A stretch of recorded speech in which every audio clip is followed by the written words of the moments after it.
ভরা মৌসুমেও অস্থির চালের বাজার। সপ্তাহের ব্যবধানে কেজিতে দাম বেড়েছে ৩ থেকে ৪ টাকা পর্যন্ত।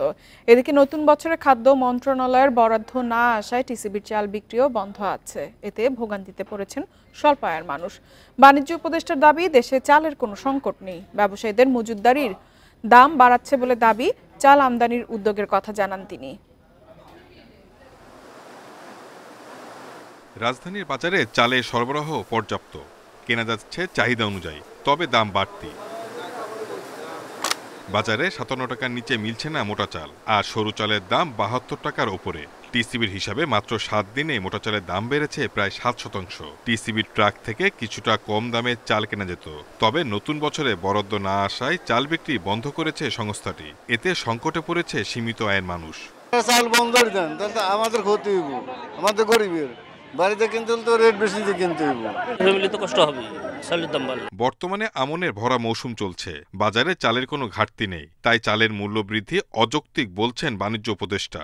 দাম বাড়ার পেছনে ব্যবসায়ীদের কারসাজি রয়েছে, দাবি তার। সাময়িক মজুতদারি ঘটনা ঘটছে, তো আমরা বাণিজ্য উদারীকরণ করার জন্য গতকাল আমরা বাংলাদেশ ব্যাংকের গভর্নর সহ, খাদ্য উপদেষ্টা সহ, টিসিবি চেয়ারম্যান সহ, কৃষি মন্ত্রণালয় সহ আমরা গত পরশুদিনও বসেছি, গতকালও বসেছি। আপাতত আমদানি কেন্দ্রিক ব্যবস্থা নিচ্ছি এবং ব্যাপক আমদানির প্রস্তুতি চলছে। এদিকে বাজার নিয়ন্ত্রণে ভারত থেকে সরকারিভাবে ২.৫ লাখ টন চাল আমদানি করা হচ্ছে বলে জানান খাদ্য উপদেষ্টা। ২.৫ লক্ষ মেট্রিক টন হচ্ছে আপনার আন্তর্জাতিক উন্মুক্ত দরপত্র মাধ্যমে, এবং ১ লাখ টন বার্মা থেকে G2G ভিত্তির মাধ্যমে এটা কনফার্ম হয়ে গেছে।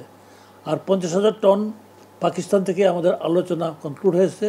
তো আমরা এটা ক্যাবিনেট, যেটা পারচেজ কমিটি যেটা আছে, সেটা আগামী মিটিং আমরা সেটা নিয়ে যাব। সরকারি গুদামে চালের মজুদ কমে দাঁড়িয়েছে ৮ লাখ টনে, বলছে খাদ্য মন্ত্রণালয়। Shahid Ahmed, independent news, Dhaka. মূল্যস্ফীতি কিছুটা কমলেও নিম্ন আয়ের মানুষ এখনো যথেষ্ট চাপে আছে। দেশের অর্থনীতিকে গতিশীল করতে সুশাসিত গণতান্ত্রিক শাসন ব্যবস্থা জরুরি বলে মনে করেন পরিকল্পনা উপদেষ্টা। বুধবার একনেক পরবর্তী সংবাদ সম্মেলনে তিনি বলেন, গ্যাসকূপ খনন, গ্রামীণ রাস্তাঘাট, ব্রিজ মেরামত ও উন্নয়নে জোর দিচ্ছে সরকার। উন্নয়ন কর্মসূচিতে ব্যয় কাটছাট হলেও রাজস্ব খাতে ব্যয়ের চাপ রয়েছে। বুধবার জাতীয় অর্থনৈতিক পরিষদের নির্বাহী কমিটি একনেক সভায় ১০ প্রকল্প অনুমোদন দেয়া হয়। প্রধান উপদেষ্টা ডক্টর মোহাম্মদ ইউনূসের সভাপতিত্বে অনুমোদিত প্রকল্পগুলোতে ব্যয় হবে ৪,২৪৬ কোটি টাকা, যার মাত্র ২০৫ কোটি আসবে বৈদেশিক ঋণ ও অনুদান থেকে। সভায় দেশের নদী ও পানি ব্যবস্থাপনায় বিশেষ গবেষণা ও পর্যালোচনার গুরুত্ব তুলে ধরা হয়। সভা শেষে এনইসি সম্মেলন কক্ষে পরিকল্পনা উপদেষ্টা সাংবাদিকদের জানান, সংশোধিত পরিসংখ্যান আইনে ক্ষমতা ও স্বাধীনতা বাড়বে বিবিএসের। মূল্যস্ফীতি এখনো বেশি আছে, তাদের নির্দিষ্ট আয়, তারা তো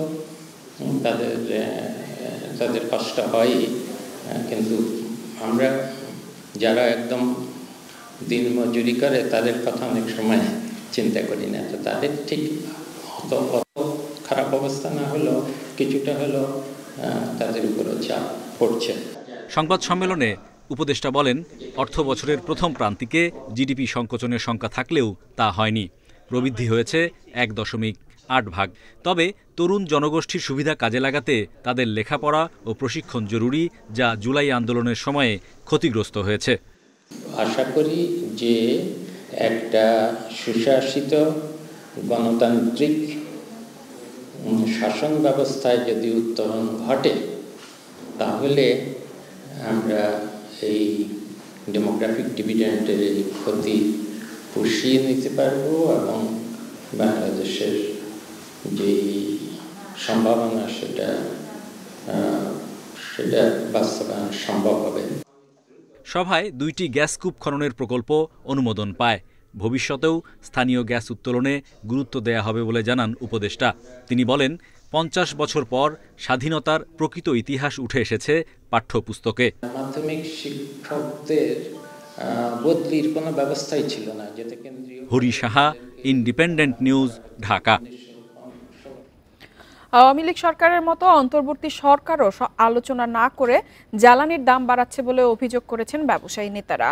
বুধবার রাজধানীর আইসিসিবিতে আয়োজিত গার্মেন্টস অ্যাক্সেসরিজ ও প্যাকেজিং পণ্যের মেলার উদ্বোধনী অনুষ্ঠানে তারা এই অভিযোগ করেন।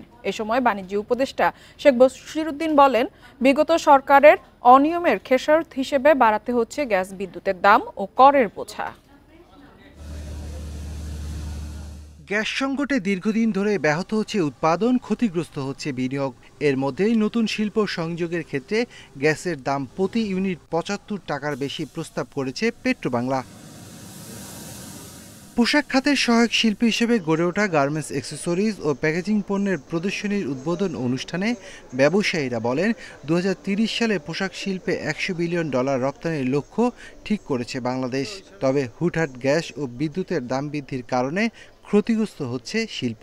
আইন শৃঙ্খলার অবনতি, ঋণের উচ্চ সুদ হার শিল্প খাতের বড় বাধা।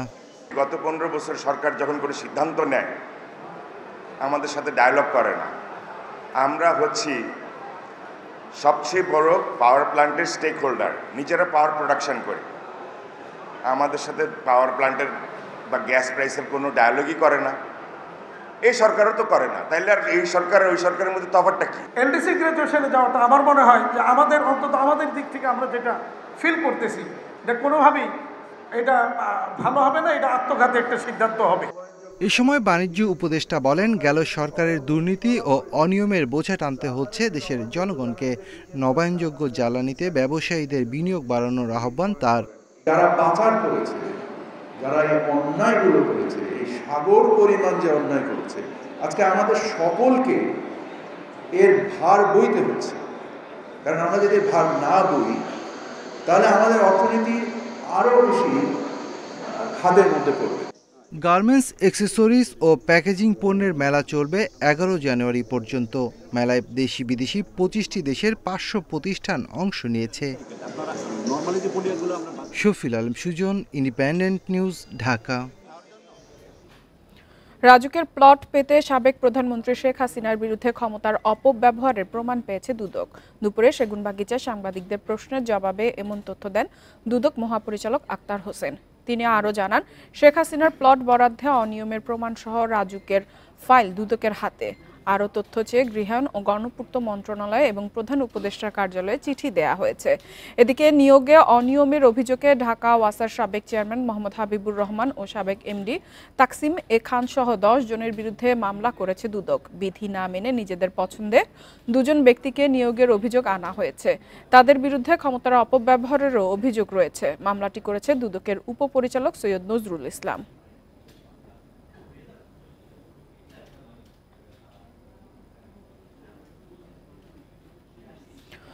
নভেম্বর মাসে মোবাইল ইন্টারনেট গ্রাহক কমেছে ৪৪ লাখ, যা ২০২১ সালের আগস্টের পর ইন্টারনেট গ্রাহক সংখ্যা কমার সবচেয়ে বড় পতন। গত 5 মাসে মোট ইন্টারনেট গ্রাহকের সংখ্যা ৯০ লাখ কমেছে। নিয়ন্ত্রক সংস্থা বিআরসি এর সবশেষ তথ্যে এ চিত্র উঠে এসেছে। বিশ্লেষকরা এই পতনের মূল কারণ হিসেবে সিম কার্ডে ভ্যাট বৃদ্ধিকে চিহ্নিত করেছেন।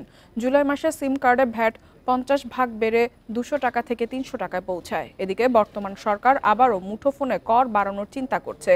এনবিআর জানিয়েছে, মোবাইল সেবায় নতুন করে 3% সম্পর্ক শুল্ক আরোপ হতে পারে।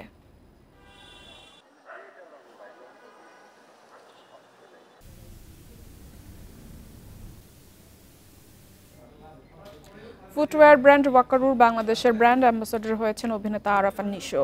এই পার্টনারশিপ ব্র্যান্ডটির আধুনিকতা ও তারুণ্যের প্রতীক হয়ে উঠবে বলে আশা করা হচ্ছে। সম্প্রতি রাজধানীর উত্তরায় ওয়াকারুর বাংলাদেশ কর্পোরেট অফিসে 2 বছরের জন্য চুক্তিবদ্ধ হন আরাফান নিশো। 2012 সালে শুরু হয় ওয়াকারুর যাত্রা। সব শ্রেণীর মানুষের নাগালের মধ্যে ওয়াকারু নিয়ে এসেছে বিভিন্ন স্টাইলের ফুটওয়্যার। আফ্রিকা ও দক্ষিণ পূর্ব এশিয়ার পর সব পণ্য এখন বাংলাদেশেও পাওয়া যাচ্ছে।